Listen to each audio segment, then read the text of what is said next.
all of your expertise, all of your knowledge, your skills, all of that kind of stuff comes from reps.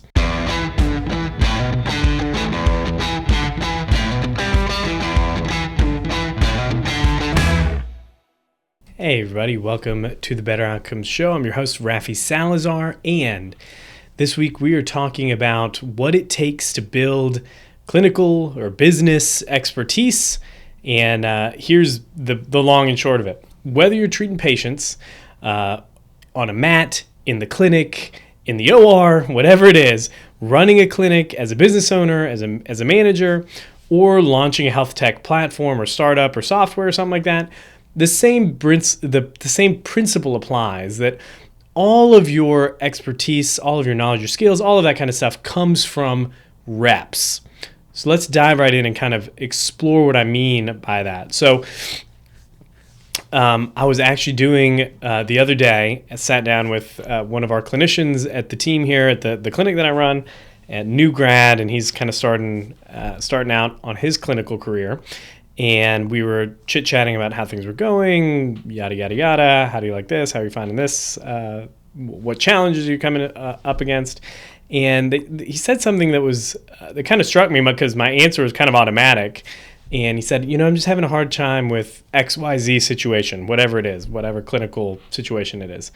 And I said, oh, you're doing great. It really just comes at this point. That's what it was. He was asking about how he can get better in this specific situation with this specific clinical situation. And I said, you're doing great. You're on the right track. At this point, it's all about getting reps.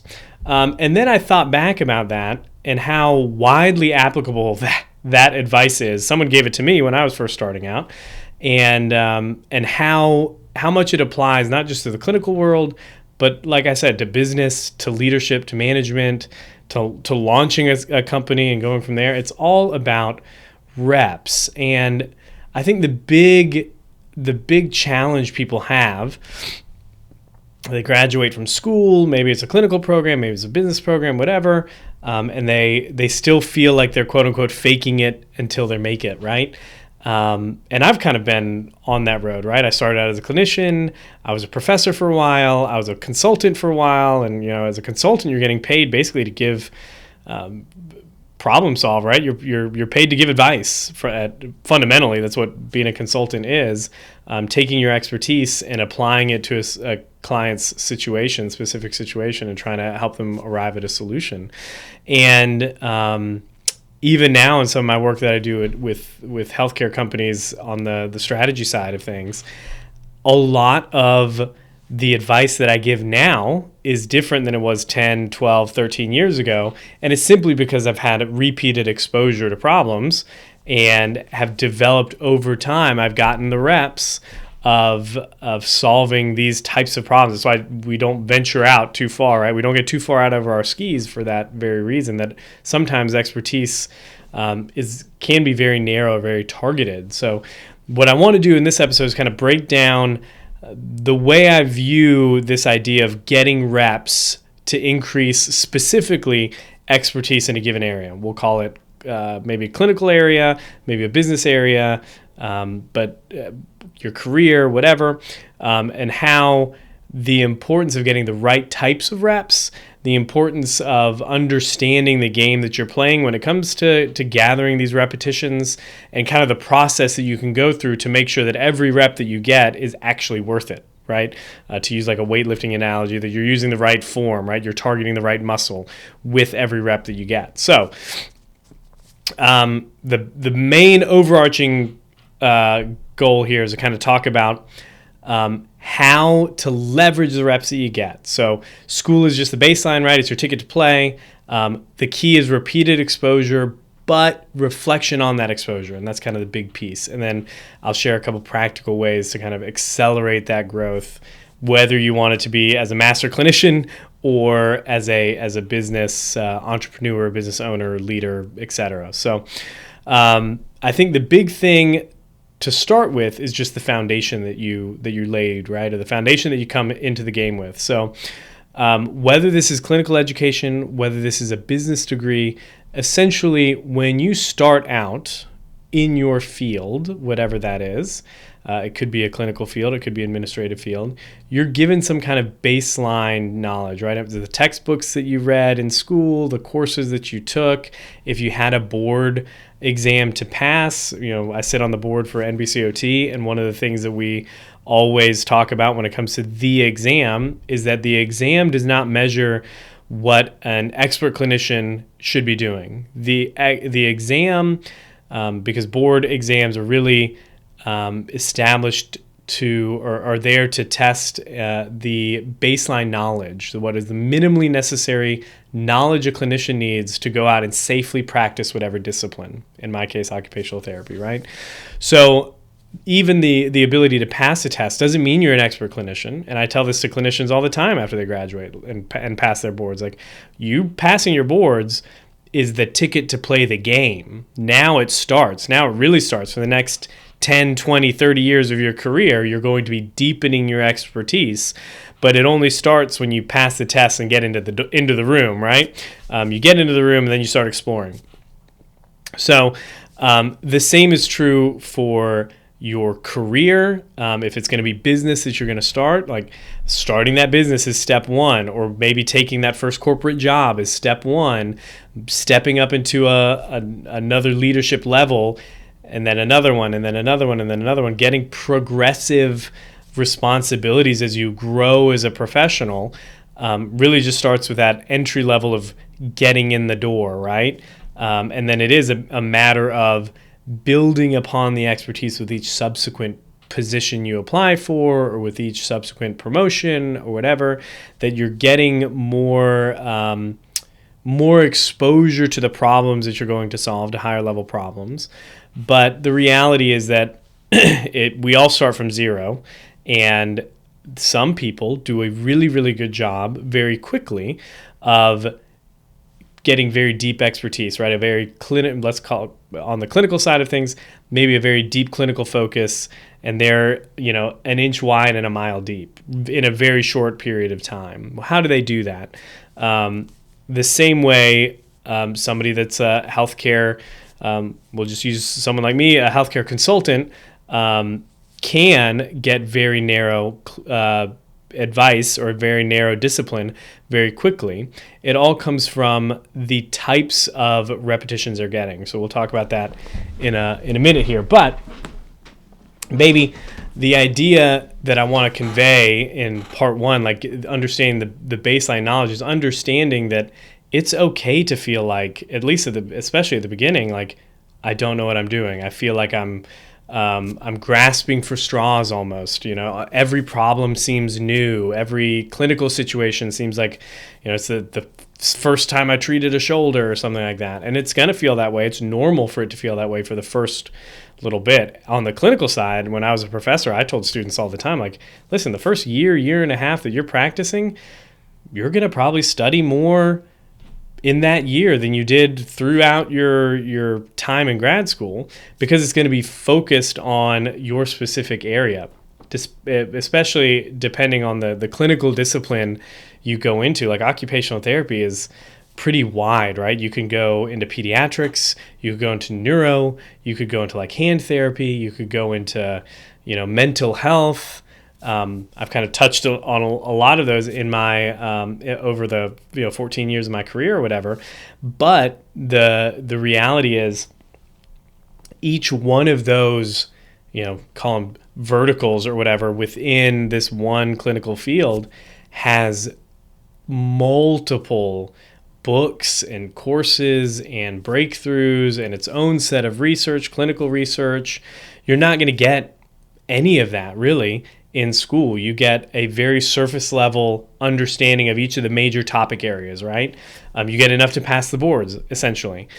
So once you define or you understand where you're going to be, then it is a journey of about, I'd say 1 to 3 years of really getting to the point of digging into that specific subspecialty or subdiscipline, if you would. It can be the same in, in nursing or in going to PAs or doctors or something like that. You get this broad, you could literally do anything. You get this broad overview in education, in your educational career. You graduate, you pass your boards, and then you pick an area to practice in, right? And as you begin exploring or practicing with real patients, you begin to see patterns over time, and you begin to really, out of necessity, focus on the information, the research, the courses, etc., for that specific specialty, because you need it, because that's what you're doing every day in the clinic, right? And over time, you just build in a deep understanding, simply because you're being exposed to the same problem over and over and over and over and over again, or the same diagnosis over and over and over and over again. The same is true for business, right? For example, I bought the clinic in 2020, and I had been doing consulting in the healthcare space, the broad healthcare space, doing like large healthcare systems and working on standard operating procedures and managing, teams across various geographic spans. Right, we were consulting for state agencies, state health agencies, so it was big. We were talking population size. Those were a specific type of problem that we were solving. And then I bought the clinic, and while I had done, I had been a leader, I've led teams, I had led projects, there was something different about doing it in this small setting, where instead of a team now of, a distributed team of 40 or 50 people that was working remotely all over the place, now it's a team of, at least at the beginning, it was like 4 or 5 that all reported directly to me. And it's taken, it took 2 or 3 years to kind of not just get my footing under me as a leader, as a business owner, but then kind of building upon the same types of issues that we ran into, or the problems we faced, or the challenges that we encountered. And now, it's only been 5 years. It hasn't been a whole lot of time, but we've had some staff turnover, so we've been through the hiring thing a few times. We've had disciplinary actions on staff. We've had crucial conversations. We've had all the things, basically. Within the first few years, you see a lot of it in healthcare, right, or in the business side of things.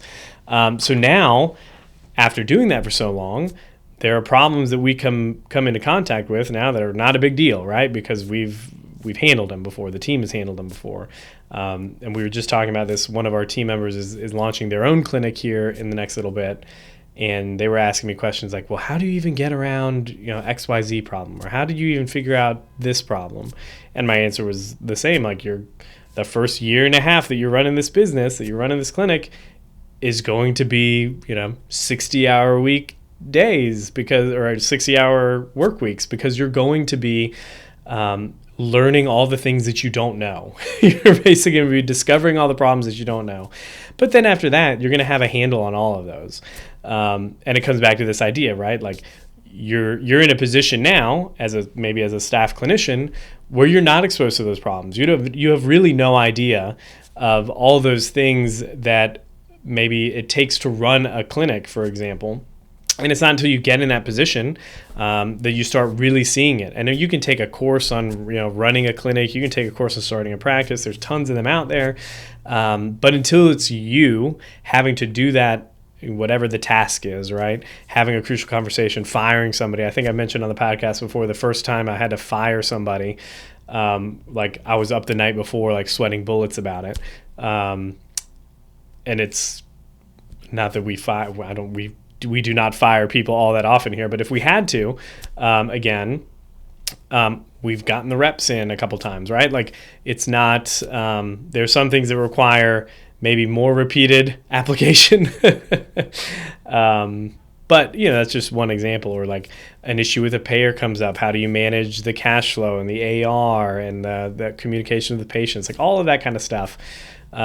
You get experience and exposure to over time, and then how you learn from it. So at the very beginning, everybody starts from zero. And that's the main takeaway. The foundation, if you would, is zero for everybody. We all basically start with the same playing field. And then it's a matter of building upon that with experience. So how do you build that expertise, right? Or that experience over time that you're going to create, or that you're going to stand upon down the road? Because there's a way to do it where you end up being like a jack of all trades, a master of none, and like this generalist. And then there's a way of doing it where you become a deep focus expert. And there's pros and cons of each. I'm not going to stand on a high horse and tell you which one you should focus on. I know from like the professional services realm of things, there's business books out there about like the importance of specialization, and then there's books out there that are like the generalists will rule the world, right? So I think it's both and. But here's the main takeaway that I have for this. Like, how do you build expertise?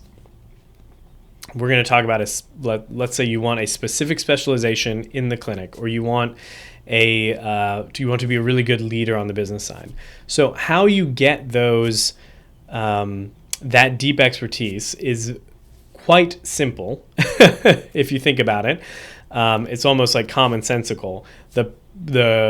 What follows from that, though, is how you put yourself in a situation to do it. So basic expertise, I mentioned, is the basic way you gain expertise or you grow expertise is really just a function of you taking your knowledge and the knowledge you have, that baseline knowledge, and applying it repeatedly to similar real-world problems over and over and over again.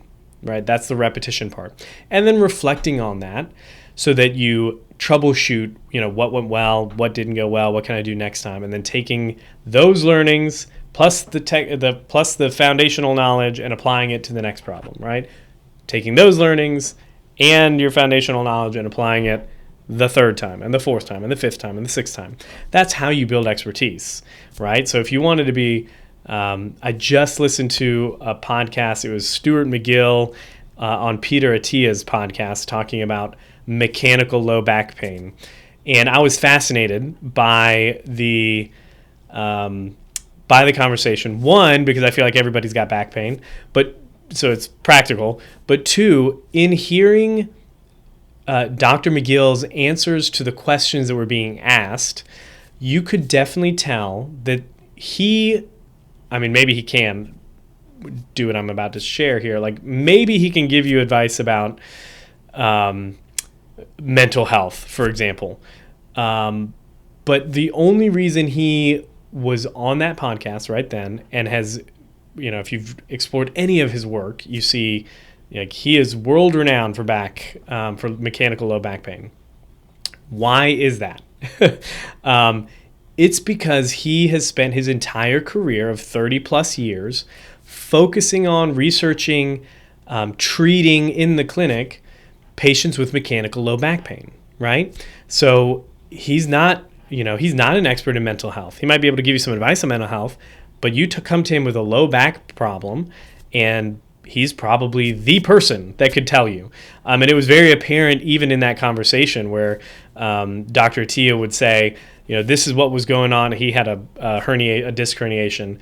This is what was going on. It was, whatever. These are the symptoms. This is how it felt. And before he was even done, Dr. McGill was like, and I can imagine it was on this side, and this is probably a symptom that you had, and it happened 2 years later, right? And then 2 years later, and he kind of goes into this huge exploration of this one specific example, and just the way that he's explaining it, you can definitely understand, like, he's probably seen this exact situation 1,000 times before.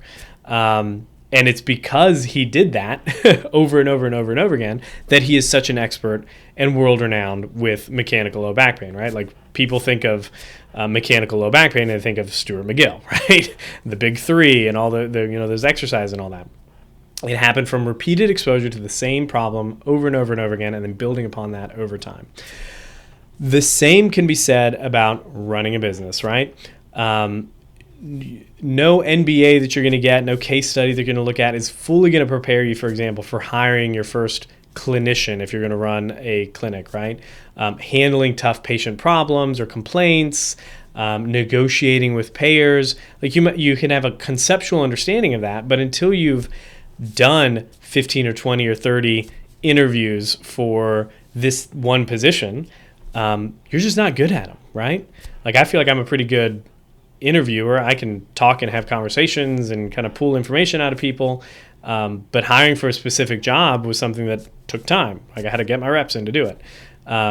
You grow through trial, error, and then iteration on that.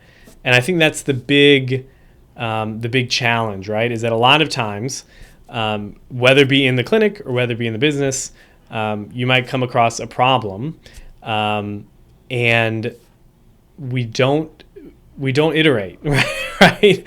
Or we treat every problem as if it's novel, when in fact, most likely they're not. So here's the formula for building expertise. Number one is exposure. You need to put yourself in situations where you are experiencing or addressing the same challenge or problem of situation over and over and over again. So you need repeated exposure to a problem. Step two is application. You want to apply, to use those skills, the frameworks that you learned, whatever, to that problem. And then kind of note the difference, or note the response or the result. And then step three is the critical part, reflection. Reflection. You want to ask yourself, what worked, what didn't work, what can I or what should I do differently next time? Is there a piece of information that I'm missing? Is there a process that already exists that I should have applied? Is there maybe some clinical research that I should have known that I didn't know? All of that kind of stuff. But those are the three steps: exposure to similar problems, application of your skills, frameworks, and knowledge, and then reflection in order to iterate the next time. So a clinical example could be, you're managing a complex shoulder case. You want to notice over time, you will notice patterns across patients, right? Like I was talking to this clinician the other day, new grad, talking about like, what do you do for this type of shoulder impingement or shoulder, musculoskeletal pain, et cetera. And one of the things that I said, like, well, I've been doing this for 13 years now, 14 years. Like almost every patient that I get with shoulder pain has some sort of periscapular dysfunction. It might not be the primary cause, but it's definitely involved, right? Because you've got the shoulder girdle, the four components of the shoulder complex, right? You got the AC, the SC joints, you got the glenohumeral joint, and then you got the scapulothoracic joint, or scapulothoracic gliding mechanism, however you want to call it. And there's 17 muscles that attach to originate from or like pass over the shoulder blade. So there's just a lot there that can go wrong. And after seeing, hundreds or thousands of shoulder patients over the last 15 years, 13 years, I just know it might not be the primary cause, but there's research out there now that validates that a lot of shoulder impingement has periscapular involvement, whether it be, secondary to the original injury. A lot of times it's like guarding or whatever. What do we call them? Maladaptive motor patterns or protective mechanisms. So that's like a little tidbit or whatever that I shared with him. And it wasn't because I'm this amazing clinician. I've just been doing it for a while, and I know, okay, if somebody's coming in here with shoulder pain, maybe some impingement, it's been going on for 6 months or so, they probably have periscapular involvement as well. And that's something that we can address pretty quickly, in the clinic, to get some very immediate pain relief that can kind of help get some buy-in, and then we can work on those things that maybe take a little longer, right? And that's just an example on the clinical side, right? On the business side, it could be running a marketing campaign or something like that, like launching your first marketing campaign for a product or a service or something like that. You need to go back and you look at the data. What worked? What flopped? What do you tweak next time? I use the example of digital marketing, because when I was coming into healthcare consulting, that was I think there are still big digital marketing firms out there that are targeting healthcare providers, but it's we'll run your Facebook ads or whatever. And when you talked to those people, they were an inch wide and a mile deep, and that inch wide was Facebook ads or Google ads or whatever the platform was that they were going to help you market on. They couldn't really help you when it came to maybe marketing strategy or sales enablement or something like that. But when you ask them, if I'm going to I want to target this population with this specific offer for this specific, for this type of clinic or whatever on this platform, What can you do for me? And they would tell you, like, okay, this is based off of our, your geographic region, maybe the age range that you're targeting. We're looking at probably, X dollars per day, per campaign, which would result in, so many conversions, which would result in, X dollars per lead, which if you close at X number of dollars means, this is your ROI. And they could do that very, very quickly.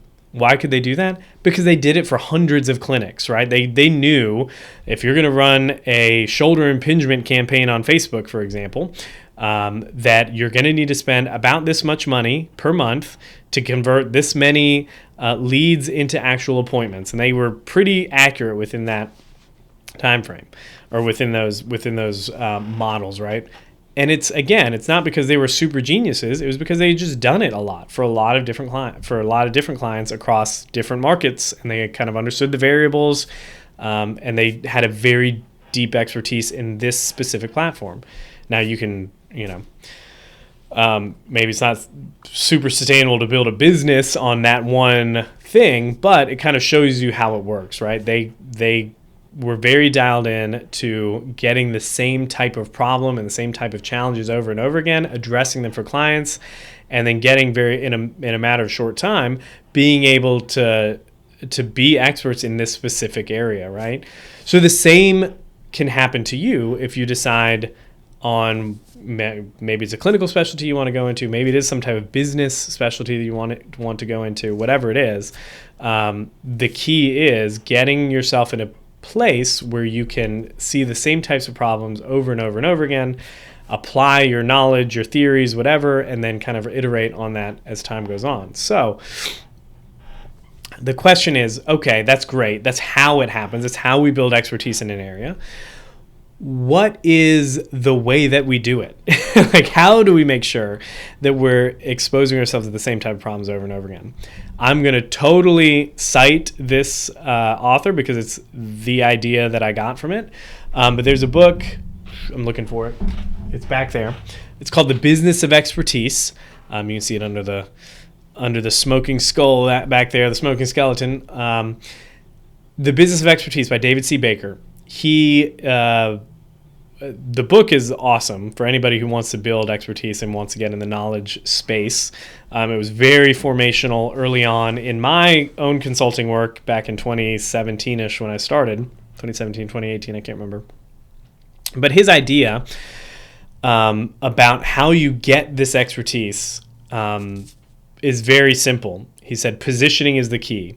So positioning is what allows you the exposure to the same problems over and over and over again that lets you do those things that I talked about earlier, the apply your knowledge, reflect, iterate, try again, right? Because if you're seeing only one similar type of problem, you will get your expertise, you'll grow that expertise very deeply, very quickly. If you're in a situation where you're seeing all kinds of stuff, it's very difficult to pattern match, right? Like you can't, if you're seeing a shoulder and then an ankle and then a back and then a knee and then another shoulder and then maybe an elbow over here, you're just not getting enough exposure, enough repetitions in any one of those areas to be super effective, right? To be a clinical expert. Sure, you can be a generalist and you can get maybe 50% of people better or something like that. But if you want like deep expertise, you need to position yourself in a way that that gives you that repeated exposure over time. So perfect example here, I'm going to take a drink here, that happened to me early on in my career, and it was kind of accidental, was when I started at the VA as an outpatient occupational therapist. During the interview, they said, is there any, we've got a couple different options here of like where we need to plug an OT in. Is there anything that kind of stands out to you? And I said, well, I kind of got into OT because of this hand injury, and I kind of thought about maybe becoming like a certified hand therapist down the line, which is all they needed to hear, apparently. So first day on the job, they were like, okay, you're the hand guy, right? And I was like, I can be. And that simple, like just stumbling into it, what it ended up doing was that every single diagnosis basically that came to that clinic that was complex and had to do with the elbow to the fingertip, more or less, got forwarded to me. And really shoulder to fingertip, because I did a lot of shoulders too. But it was a lot of hand stuff, a lot of upper extremity hand rehabilitation. And what that ended up doing was, after about like maybe a year, I felt like I knew what I was doing when it came to upper extremity rehabilitation in a really, really, in a meaningful way. Like I was seeing positive benefits, positive outcomes with my patients. The doctors had respect for me. My fellow clinicians, I felt like, respected me. And, you know, I was teaching at that point, and a couple years later, I was teaching that kind of stuff at the university, having conversations with other clinicians and colleagues who were doing research in this area and not sounding like an idiot, right? Like that's always the test for me. Like, if I can talk to somebody who I know knows about this subject and they don't think I'm a moron, that means I'm learning, right? So, and it just happened because on the off chance I said, yeah, I'll do the hand stuff. And I would, you know, Wednesdays were walk-in Wednesday for the hand surgery clinic, and they would just pepper me with stuff. I was making splints. I was doing screenings and setting people up for evals. I was getting exposure to the same types of problems, right? A lot of them were like peripheral nerve entrapments, radiocarpal injuries, like distal radial ulnar joint injuries, proximal radial ulnar joint injuries, all that kind of stuff. And it just happened from getting a lot, and happened to be at that VA was pretty busy, because orthopedics and plastic surgery were only at our VA, in Georgia anyways. Like the VA south of us, the VA hospital south of us didn't have orthopedics, didn't have plastic surgery, so even some of those patients were coming up to us for our specialty clinics. So I just got repeated exposure to a very, very large population of people that had shoulder, elbow, and hand injuries and surgeries. So after, you know, a year and a half of doing, you know, 10 to 12 patients a day, you're talking, you know, 50 weeks a year, you know, that's what, it's 10, so 50 a week times 50 weeks a year. It's just a lot. Like it just adds up. And even now when I sit in the clinic and talk to other clinicians and stuff like that, like that knowledge hasn't gone away. I still have it. It might not be as up to date with some of the more recent surgical techniques and all of that. But I imagine if I'd stuck around, if I had gone and gotten my CHT exam or gone and taken my CHT exam and then had to keep up with all of that, you know, I'd be in there just with the, you know, just as well as the other CHTs. Now I didn't do that, so now when people ask me, I'm like, oh yeah, I've experience doing that. I wouldn't consider myself a hand therapy expert by any means now. It's been a while since I've been like 100% in the clinic all the time doing that. But again, I've been in that situation before. I've done it once, so it gives you confidence to go back in there again. Like I could totally go back into a clinic again, and I would probably require some studying, some upkeep, some getting back into the swing of things, knocking the dust off, right? But I've already been through that process once. You could do it again. And that's the beauty about understanding how you build expertise, because once you've done it in one area, you can do it in another, and then another, and then another. And I think that's very important, to feel that confidence in whatever work endeavor you're doing, whether it be clinical, becoming a clinical expert, or in a business sense, you know, becoming a better leader, becoming a better business owner, all of those types of things. It gives you a fair amount of confidence to understand at least the processes you have to go through. Because I think a lot of people they kind of fumble through their careers. Maybe they happen, like I did, I happened to land in this situation at the VA where I was just put in this situation, and it wasn't until, you know, a couple years after that, after I had left that job, where I kind of understood, oh, that's what was happening there. And I was more in a position to be self-reflective on that process, and then understand, okay, I could just do that again, or I'm going to do that in this other area, which kind of takes it to step two, right? Like I think there's an importance in picking something like that, whether you're a clinician, whether you're an owner-operator of a healthcare organization, whether you're a startup, founder, or something like that. of being on that journey. Maybe that journey changes over time, and I think my career has been a perfect example of that. I think I've mentioned that before. Like, my resume looks like a case study in ADHD, because I've kind of been all over the place. I was a clinician, then I was a healthcare management consultant doing big projects here for state health organizations. Then I was a professor, and then I did private practice again, was managing and owning that. I've done some business development, sales, and training enablement for healthcare startups. I've done healthcare positioning strategy.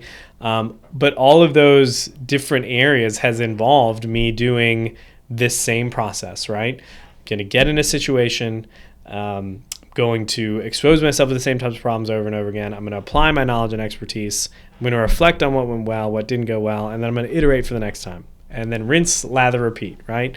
And like I said, the first time it happened, it was really just accidental. It wasn't until after I left and kind of reflected on what was going on that I was like, oh, this is a process that anyone can learn and that is not rocket science. So the key to getting those, if you're in business, for example, if you want to be known as, the healthcare digital marketing expert or something like that, you need to craft a positioning strategy that presents you with those types of clients over and over again, so that you can begin working on those same types of clients repeatedly and iterating off of each client engagement or encounter, so that by the time you've been doing it for a couple years, clinic A comes to you and says, I think I'm different because I've got this problem, or this is our situation or our setup. And you say, no, actually I've done this for, a couple hundred clinics that are kind of in your same exact area. And this is kind of the process we go to. I can't, give you specific numbers for your situation, but I can kind of give you overlines or an overarching kind of summary of what to expect, right? And people walk away saying, "Oh, that guy really knows what they're talking about," because again, you've been served the same problems over and over again because of your positioning, which is the point David Baker makes in the book. The Business of Expertise is like, if you want to begin doing this, you need to pick the problem you're going to solve and then craft your positioning so all of your marketing and messaging delivers you those same problems over and over again. So he takes it a step further and is very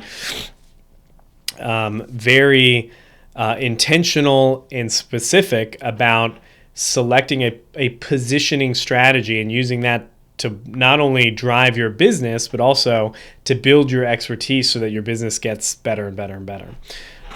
So that's one little tidbit. If you are interested in kind of diving into this whole idea of expertise, Business of Expertise is a great book. I highly recommend it. Okay. So what are the key takeaways here? Key takeaways. Building deep expertise in any area, clinical or otherwise, really you just have to follow the same 3-step process, right? You need to get exposure to a problem.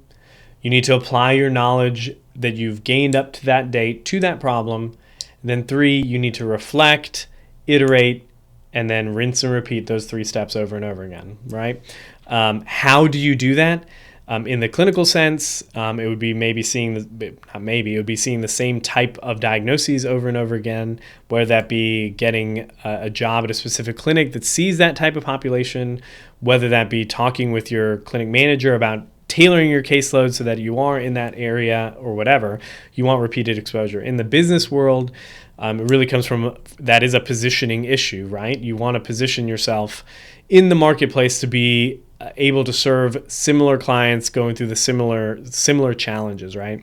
Solving the same type of problem over and over again. So clinical and business mastery both require that time, that exposure, and the learning and relearning or applying or iterating from that process. So what I tell people is that you don't become an expert overnight. Like, you can't rush the process, right?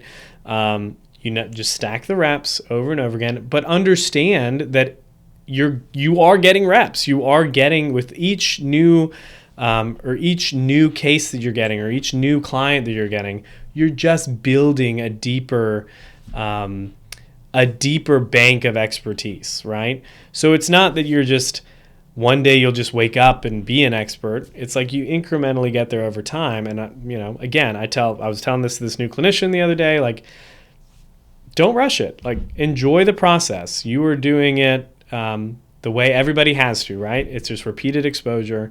As long as you're actively being intentional about taking that knowledge, applying it, and then reflecting on it and iterating for the next one, so that the next patient you do see or the next situation you do come up with, you're bringing more knowledge. You're kind of stacking that knowledge deeper and deeper.